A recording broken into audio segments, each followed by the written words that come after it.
Assalamualaikum warahmatullahi wabarakatuh.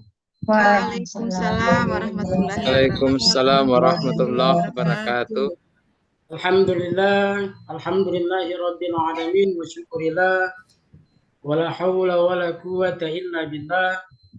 Allahumma salli ala sayyidina Muhammad wa ala ali sayyidina Muhammad. Amma ba'du.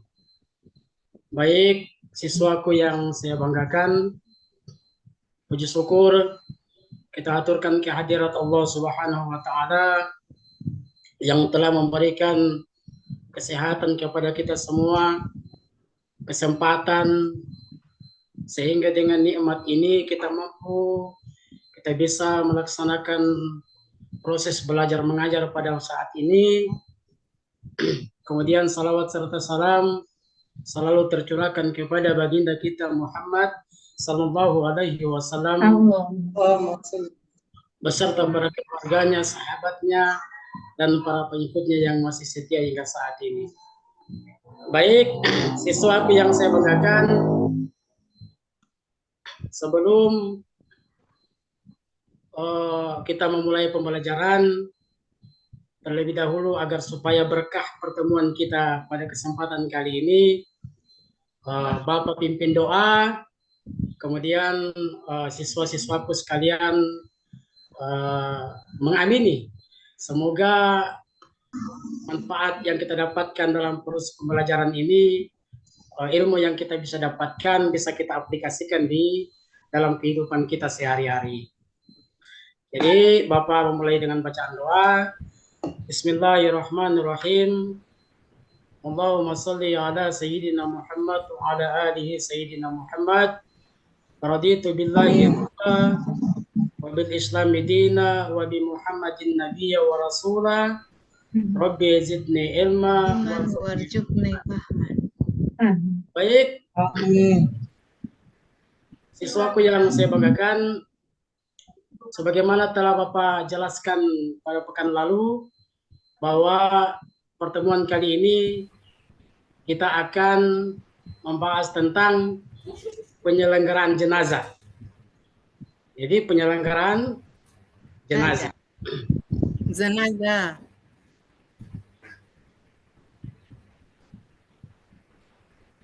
Jadi sebelum Bapak memulai pembelajaran, ada beberapa hal yang perlu Bapak sampaikan, yaitu adapun tujuan dari pembelajaran pada saat ini adalah peserta didik mampu menganalisis tentang penyelenggaraan jenazah. Sebagaimana kita ketahui bahwa dalam kurikulum Merdeka itu ada untuk menyemangati siswa, ada beberapa permainan biasanya yang dilakukan oleh guru untuk menyemangati. Jadi kebetulan pada saat ini adalah jam pelajaran terakhir, sudah jam 16.00, jadi ini semangat semua mantulah. Jadi Bapak mau uji siswa-siswaku sekalian dia punya kecerdasan otaknya dulu. Jadi ada kata kuncinya ya. Ada kata kunci yang Bapak akan ucapkan. Jadi sebelum pembelajaran Bapak mungkin memberikan permainan sedikit sekitar 5 menit. Ada kata kunci, yaitu kata kuncinya adalah dunia itu bulat. Dunia itu, ayo bisa teman-teman, bisa siswaku sekalian jawab. Dunia itu Bulat. Jika 10 itu 1, 99 itu 2, maka 70 berapa? Bagaimana itu? Bulat. Kuncinya adalah dunia itu bulat. Jika 10 itu 1, 99 itu 2, maka 70 itu berapa? Bulat. 0. 1. Nah, Ingat ya. Pak. Lihat, kuncinya adalah Satu, Pak. jika dunia itu Bulat. bulat ya, dunia itu 1. bulat, itu kuncinya. Bulat. Ya, jika 10 itu 1, 99 itu 2, maka 70 itu berapa? 1 ya. Saya kasih contoh lagi 1. Jika 88 itu 2, 3, 80 itu 3, 10 1, maka 20 itu berapa? 0. Tidak bisa jawab. 0. Apa? 0. 1. Lihat. Kuncinya 0, itu. Lihat, kuncinya bulat ya, yang bulat. Kuncinya bulat. 0. Paham? Dunia itu bulat. 80 Tidak berapa paham, bulatnya? Pak. 80 berapa bulatnya? 3. 1. 3 Itu bulatnya. kuncinya. Oh, 3. Jika Mana? dunia itu bulat, 63. ya saya ulang. Mudah-mudahan bisa terjawab. Jika 60 itu 2, 30 itu 1, maka 999 berapa? 3. 2. Ya, 3. 3. Saya ulang ya. Usahakan Pusing, Pak. satu kali. Pusing, Pak, belajar matematik. Kuncinya bagaimana Pak? Bisa begitu. Ya berumus. Ya ulang. Kembali kita menjawab. Rumusnya Ibu Erlina, dunia itu bulat. Satu kali lah. Jika 10 itu 1, 71, maka 88 berapa? 4. Ya, 4. Bagaimana caranya ditahu, Pak, kalau 4? Ya, hitungnya 0 ya, Bu. 4 0. kosongnya 4, nolnya 8, Bu. Oh. 8 kan 2 nolnya, berarti kalau 88 berarti 4. Ini ini karena kita kan sudah fase E, jadi pembelajarannya mungkin tingkat tinggi. Gitu. Baik, Bapak Ibu, saya mulai pembelajarannya. Anak-anak, Pak. Dapat lihat?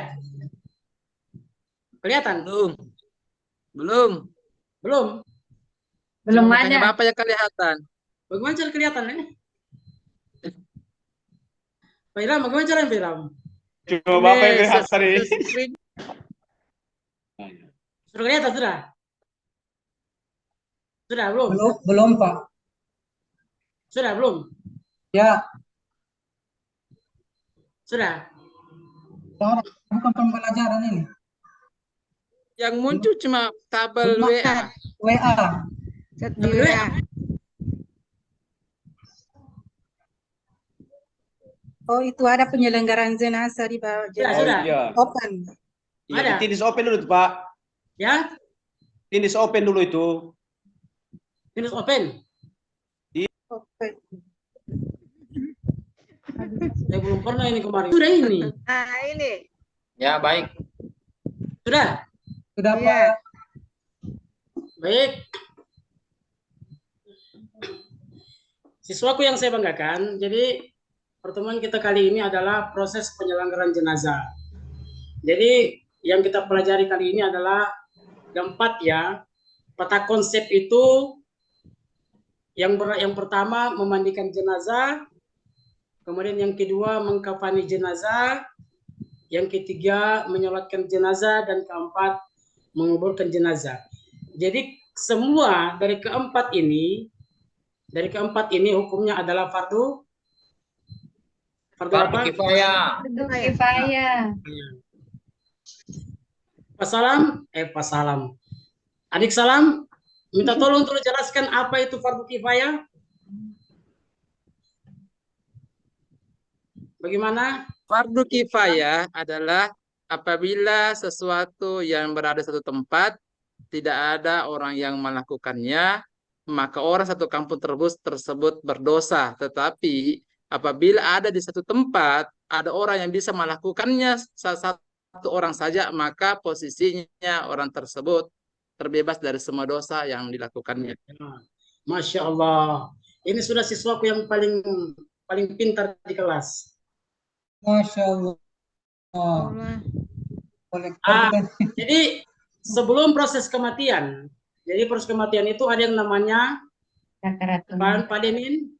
Sebelum kematian ada yang namanya apa? Adimin? Siswaku? Sakarat. Ya, Maut. Sakratul maut. Ya, sakratul maut ya. Cerdas ini analisis. Sakratul maut. Jadi perlu Bapak jelaskan ya. Perlu Bapak jelaskan bahwa sakratul maut itu ada tanda-tandanya. Tanda-tandanya ada. Jadi misalnya yang pertama itu kurang makan. Nafsu makan sudah berkurang. Allah. Kemudian yang kedua, buang air besar itu sudah berkurang. Jadi berkurangnya seperti tidak biasanya seperti itu. Kemudian yang ketiga itu cara-caranya bergaul itu sudah berbeda. Jadi nafsu makannya berkurang. Jadi kalau di antara siswaku sekalian ada merasakan itu, ya berarti sudah tidak lama berarti lagi. Ya Allah. Itu ya. Itu, Pak. Proses sakratul maut. Jadi sebelum kematian itu terjadi, maka ada yang namanya sakratul maut. Bapak lanjut.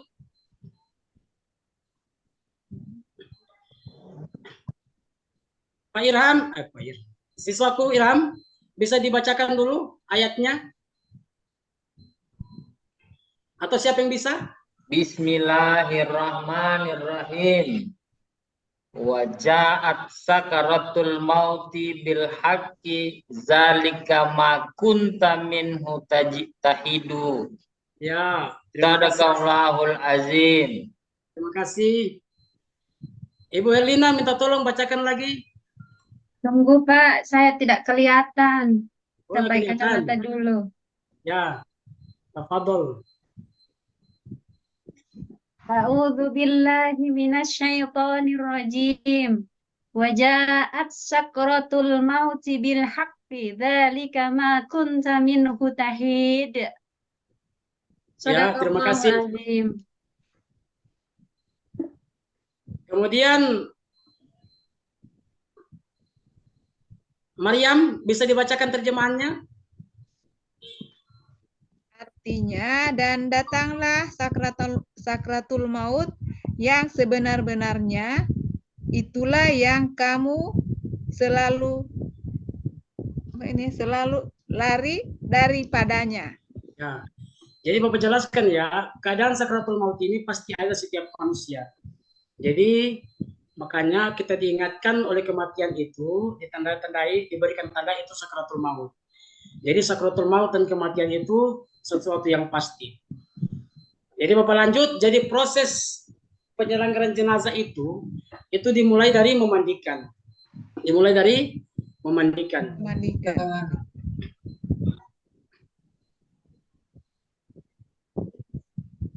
Jadi ini memandikan ya, lihat saya berikan gambar. Ini gambar, saya jelaskan sedikit. Sebenarnya bagusnya itu untuk memandikan jenazah itu yang di dalamnya itu hanya keluarganya. Jangan terlalu banyak karena biasanya kalau memandikan itu terdapat aib-aib sang mayat. Kalau bisa paling banyak 5 orang saja. Kemudian ditutupi ya. Jadi untuk memandikan jenazah itu harus di tempat yang tersembunyi, dan kalau bisa jangan juga ada perempuan atau anak-anak yang di dalamnya kecuali istrinya. Itu ya.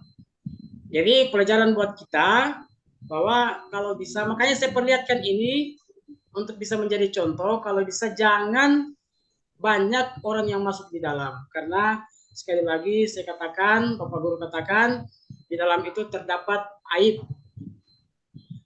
Kemudian ini ada contoh ya, pakai selang. Ini memandikan dengan selang. Sebenarnya bagusnya itu dipakaikan gayun, kemudian dipasang dengan tangannya kita. Tangan disiram ke tangan kita itu air agar lalu jatuh dari tangan kita. Jangan langsung pakai selang. Karena menurut satu riwayat, kalau pakai selang begitu mayat itu akan terasa sakit. Sakit. Jadi air-airnya itu saya beberapa kali mendapat kasus seperti ini, itu biasanya semprot langsung seperti semprot mobil, cuci mobil. Itu tidak bisa ya, itu tidak bisa. Apalagi misalnya mayat yang sudah beberapa hari, itu bisa saja kalau kena kulitnya itu terkelupas. Makanya idealnya memandikan jenazah itu dengan air yang halus, dengan siram yang baik, jangan pakai selang. Boleh pakai selang, tapi kita tadakan tangannya kita, kemudian tetesan-tetesan dari tangan kita itu yang jatuh mengenai si mayit. Itu ya. Kemudian ketentuan dan tata cara memandikan jenazah. Jadi syarat jenazah yang dimandikan itu harus beragama Islam. Harus beragama Islam. Pertanyaannya, kalau agama lain? Tidak boleh. Ya, tidak boleh ya, tidak boleh karena tata cara memandikan untuk orang Islam itu ya harus orang Islam. Kemudian yang kedua, tubuhnya atau anggota badan masih ada.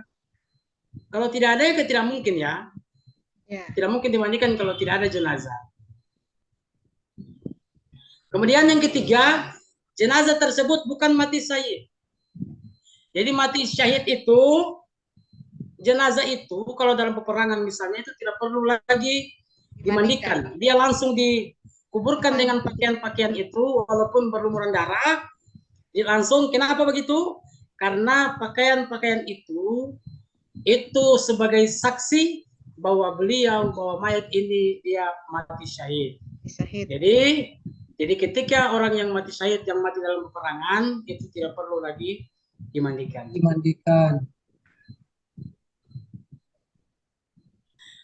Kemudian saya lanjut yang memandikan jenazah. Saya minta tolong Pak Adimin bisa dibacakan kemudian dijelaskan. Besarkan sedikit, memandikan jenazah, Pak. Yang berhak memandikan jenazah. Nomor 2. Jadi yang berhak memandikan jenazah, yang pertama jenazah laki-laki. Yang memandikan laki-laki. Dan sebaliknya, kecuali suami atau istrinya. Yang kedua, jika tidak ada suami atau istri atau mahram, maka jenazah ditayamumkan. Dan yang ketiga, jika ada beberapa orang yang berhak, maka diutamakan keluarga terdekat dengan jenazah. Betul ya, jadi jelas ya. Kita lanjut. Cara memandikan jenazah. Siswaku salam, bisa dibacakan? Bisa, Pak. Ya, bisa selamat. Cara memandikan jenazah. Yang pertama, ambil kain penutup dan gantikan dengan kain basahan sehingga aurat utamanya tidak kelihatan. Yang kedua, mandikan jenazah pada tempat yang tertutup.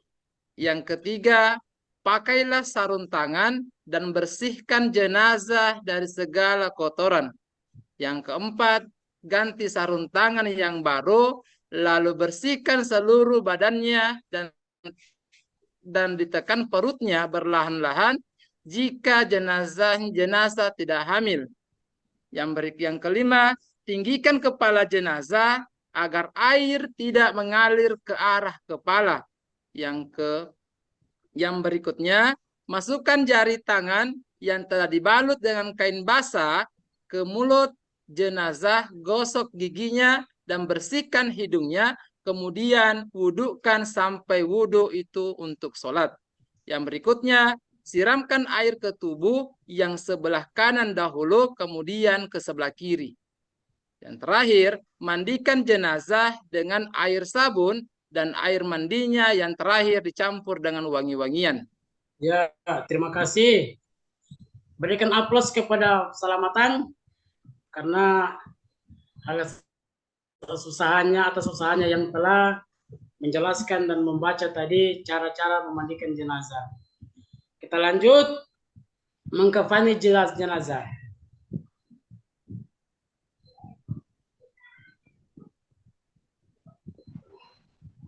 Jadi mengkafani jenazah ini ada tata caranya ya, ada ketentuan-ketentuannya. Jadi sebagaimana tertulis di sini, Ibu Maryam minta tolong bisa dibacakan ketentuannya. Ketentuan bagian A, kain yang digunakan hendaklah bagus, bersih, dan menutupi seluruh tubuh. Bagian B, kain kapan hendaklah berwarna putih. Yang C, jumlah kain kapan bagi laki-laki hendaklah tiga lapis, sedangkan untuk perempuan 5 lapis. Kemudian bagian D, sebelum digunakan untuk apa ini Pak? Jelas Sebelum digunakan untuk membungkus kain kapan hendaklah diberi wangi-wangian. Yang bagian E, tidak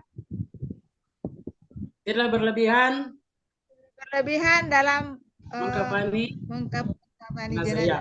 Maaf Pak. Jadi tujuan untuk diberi wangi-wangian karena untuk menghindari fitnah ya. Untuk menghindari fitnah biasanya ada bau-bau yang tidak sedap tercium. Oleh sebab itu maka diberikan wangi-wangian. Kemudian mensolatkan jenazah. Menyolatkan jenazah.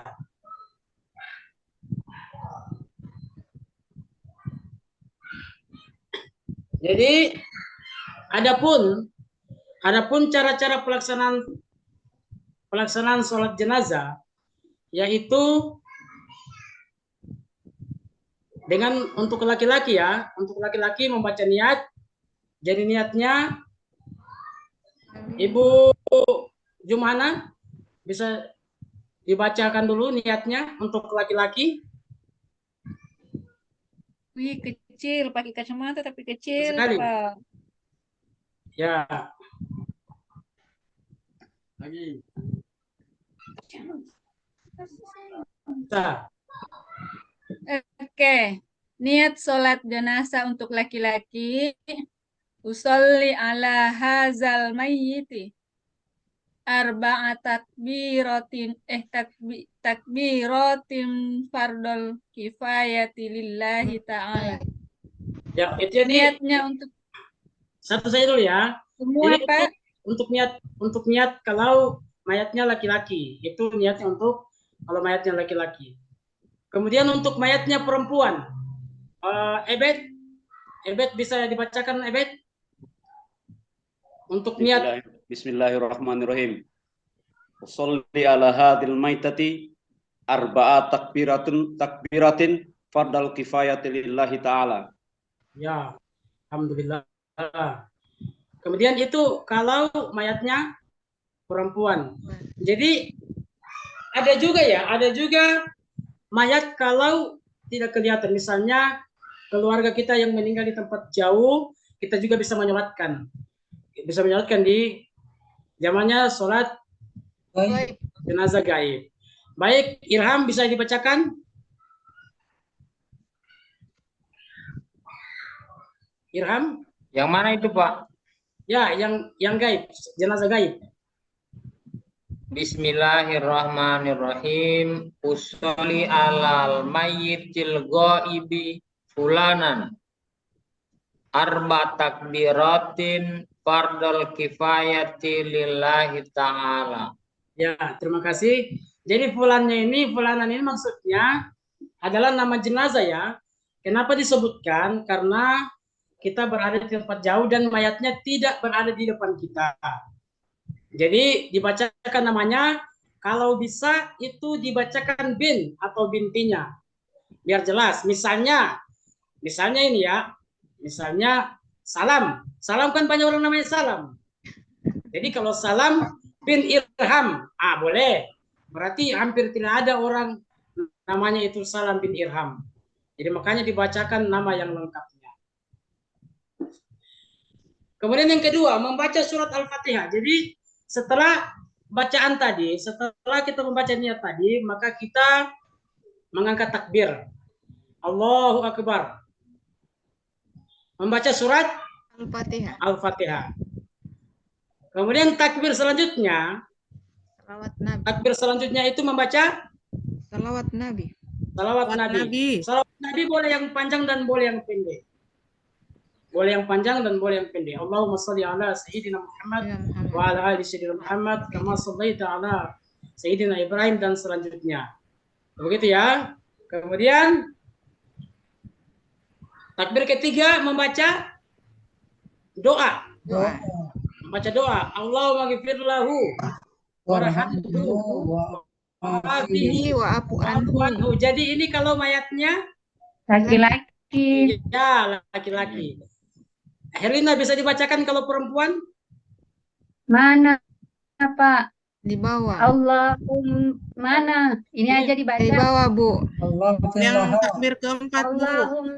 Allahumma gfir laha warhamha wa'afiha Ya. wa'fu anha. Oke. Terima kasih ya.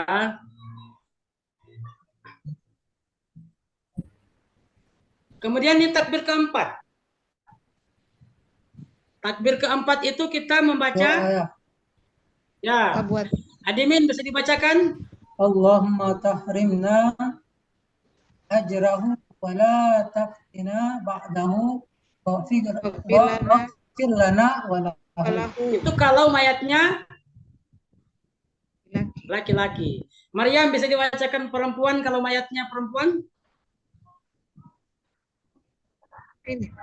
Ya, yang hu diganti ha saja ya.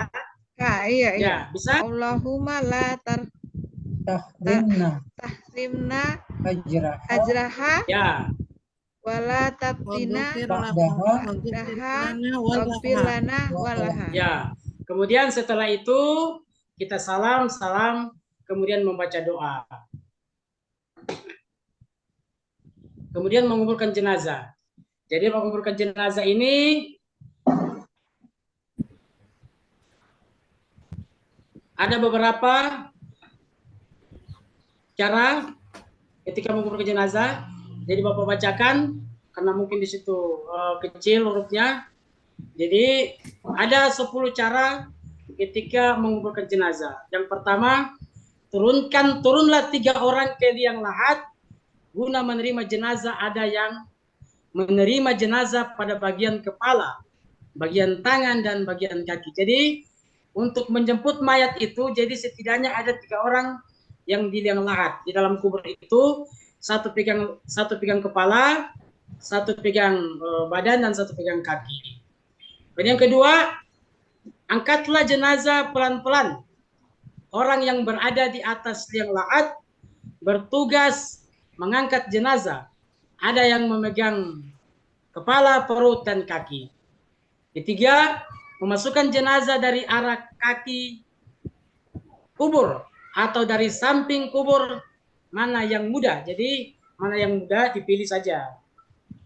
Kemudian yang keempat, taruhlah jenazah di liang lahat dan menghadap kiblat. Yang kelima, berilah penyangga dengan tanah secukupnya agar jenazah tetap miring. Jadi kalau jenazah itu tidak bisa miring, maka diberi penyangga seperti tanah. Kemudian kenakan pipi kanan jenazah dengan tanah.